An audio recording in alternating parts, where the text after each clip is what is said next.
Hi guys, it's Chris with City Girl Homestead. So it's Saturday morning, and let's see what kind of trouble we can get into today. So, I am actually part of an open collab for canning. Yay! I guess I qualify for this big girls club. So anyway, it is with Cosmopolitan Cornbread, and I'll put her link below as well. And anyone can join because it is open. Hashtag March Canning Madness. And she is giving away prizes. She's got a playlist. Make sure that you go in and watch those videos and like and share and subscribe, and make sure you comment on every single one of them. And then she'll have a drawing on March 31st.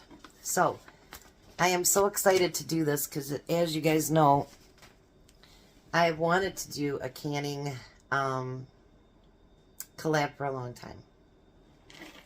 So now I've done these before for you, but I'm out.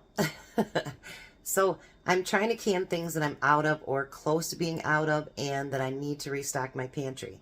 When I made chili the other day, I used up my last jar.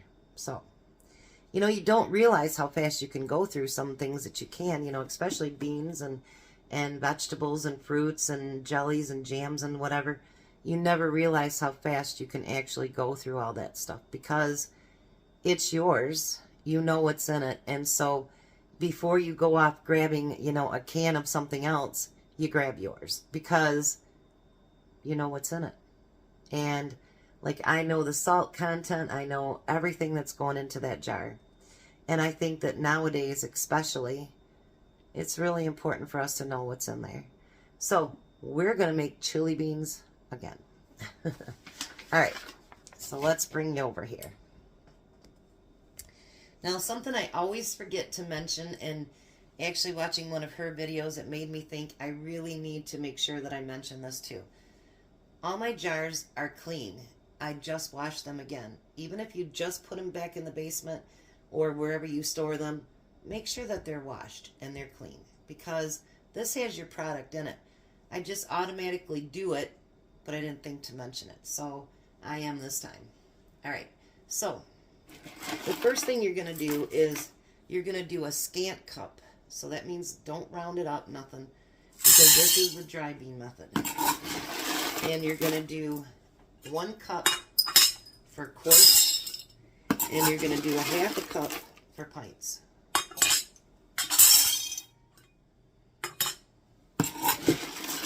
And I know I'm getting them out of my thing, but what I do is I wash them and dry them, and then I put them into my storage container. So they are clean. They've been gone through, so there's no rocks in them, nothing like that.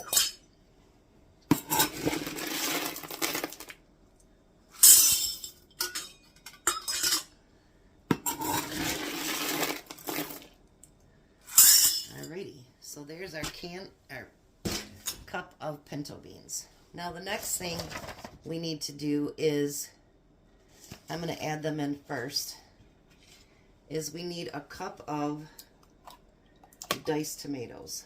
I think it's a cup. Let me check. I'm pretty sure it is. Yes. A cup of diced tomatoes. And actually one of these in here is tomatoes that I had cut up and I had frozen because I didn't have enough to can. So I'm using that jar, or that bag, up today as well.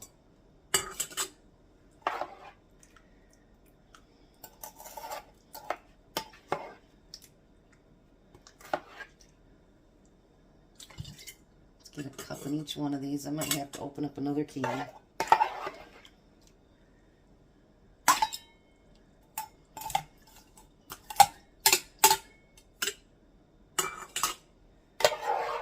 And yes, I'm going to have to, for 1 jar.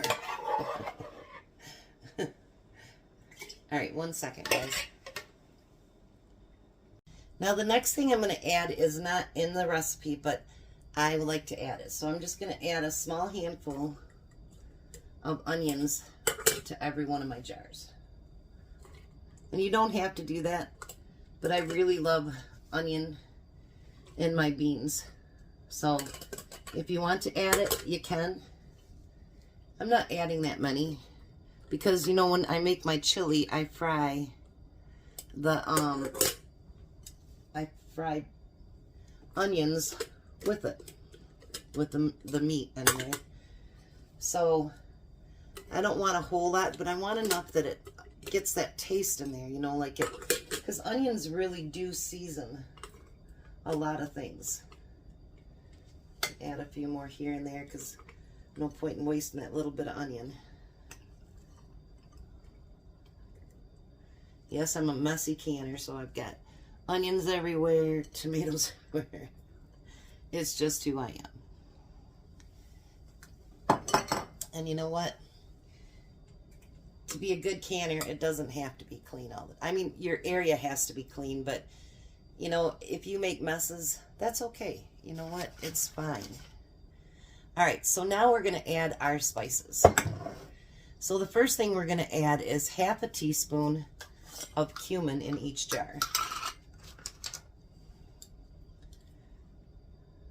I can't believe how much cumin and stuff I use now that I can. I never even heard of it, to be honest with you, before now. Before canning and stuff. I'd never heard of it. So, I guess it's a good thing. And you see, this will be why we clean off our lids, our rims, because I just got some spices on there. All right, now we want to do 2 teaspoons of paprika. I'm going to have to put this in a smaller jar because it's starting to get to the bottom here.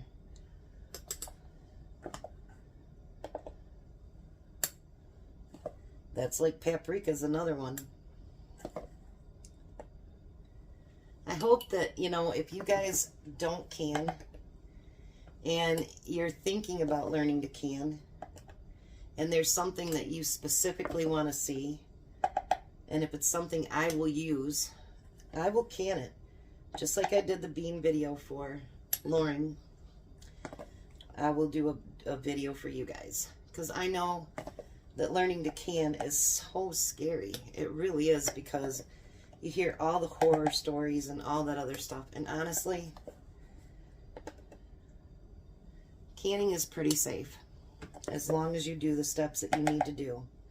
Whether you can with the USDA or you can, you know, Rebel, whatever, just be sure that you're safe. Be sure that the product that you're using is safe and that your area is clean and all that good stuff, and you should be just fine. Now you're going to need 2 teaspoons of garlic powder.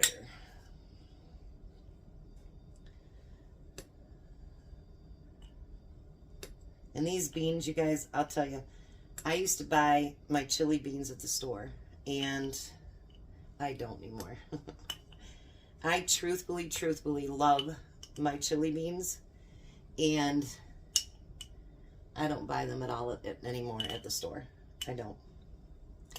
These are so flavorful, and you know what's in them, and they're just delicious. I mean, I've canned ranch beans and stuff too. I might try that sometime in a chili. I bet you that'd be really good. The ranch beans. I should try that next time. I bet that'd be really yummy. Anyways. All right, and then we need 2 teaspoons of chili powder.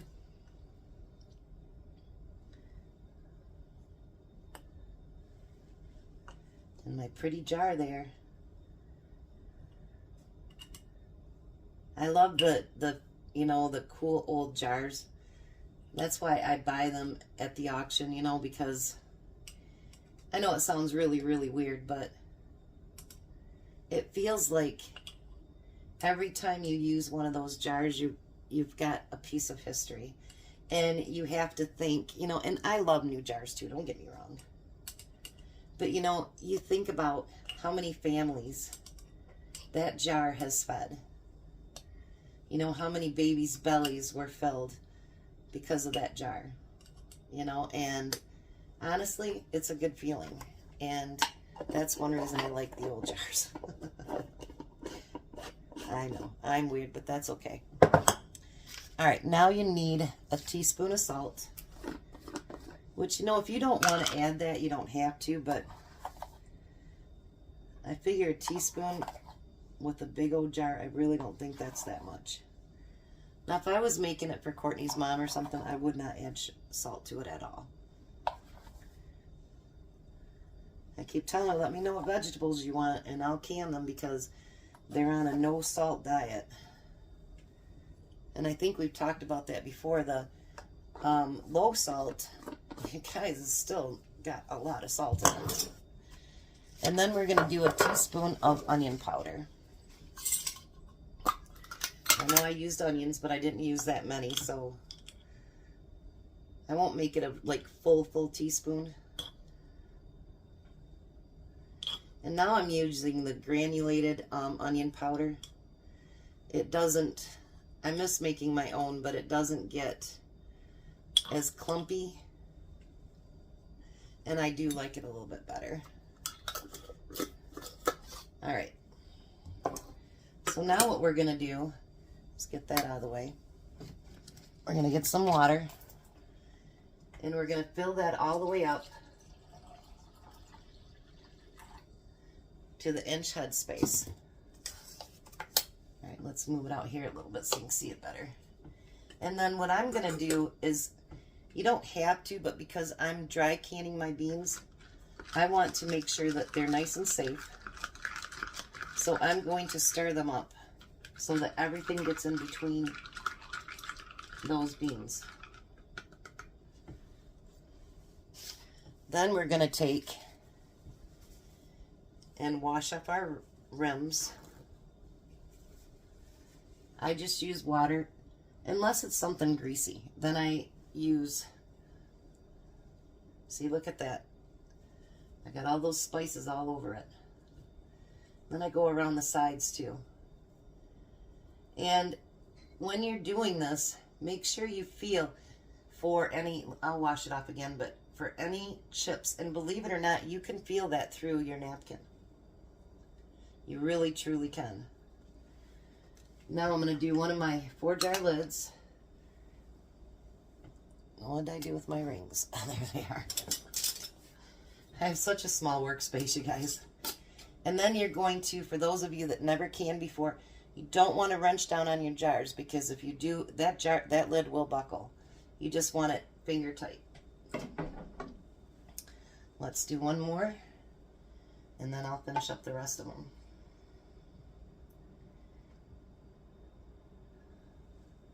Alrighty. Let's stir that up real good. Not only are you getting those beans moved around, but you're also getting that spice to go throughout the whole entire thing, you know what I mean?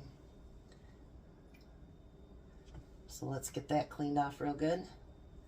And like I say, do around the side, because you're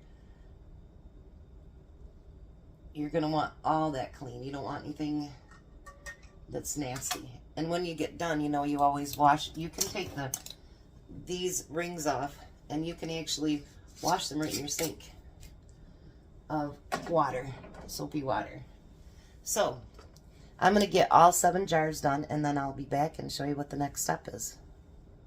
All right, so they're all filled and cleaned, but I wanted to bring it back. This jar is one of my favorites too. You actually seen it the other day when I made my chili. So I guess it's going back to being a chili jar. So now the next thing we want to do, we want to put the lid on this and make sure it's properly nice and tight. And then you're going to turn on your burner. Now what it needs to do is it needs to get to where it will steam for 10 minutes. And it'll come out that vent right there. Once it does, I'll be back to put my jiggler on. Alright, so now it's been doing a steady stream of steam for 10 minutes. So my jiggler in my area is for 10 pounds. So you're going to slip that on your lid. And you're going to let it build up pressure until it starts jiggling. Then once it does that, then you can adjust your heat. With my canner and my stove, it's usually right about medium to just below medium for my jiggle to stay like so it stops for a minute. So we'll let it build up pressure and we'll get it started canning. Alright, so now we have jiggling. Now we're going to adjust our heat to where it'll jiggle for a bit, stop. Jiggle for a bit, stop. For the quarts that I have in there, it's 90 minutes. It's the same time as meat time. Your beans always are. If you are canning pints, it's 75 minutes. So we're going to let that can. We're going to get my timer set for 90 minutes. When it stops and you shut your heat off, do not open that lid. Wait for that to completely cool down. Let everything set for itself. Then you can remove the lid. Because if you remove it too quickly, it won't be pretty. There'll be things exploding inside your canner. And you don't want to find that out. So I'll be back when everything's cooled down and taken out of the canner. Alright, so there we have 7 beautiful jars of our chili beans. And if you can see, one is still boiling inside there. Look at that. And there's my beautiful jar. You guys, they smell good. Nothing leaked, nothing, water's clear. That's what happens when you try to do everything correctly. Beautiful beans. Look at that. Again, thank you for letting me join your collab. And I'm really looking forward to looking at all the other videos that they have posted underneath this collab. Again, I use 4-jar lids. If you look below, you'll see a link. You guys have a beautiful day. Be blessed. Be a blessing. See you later.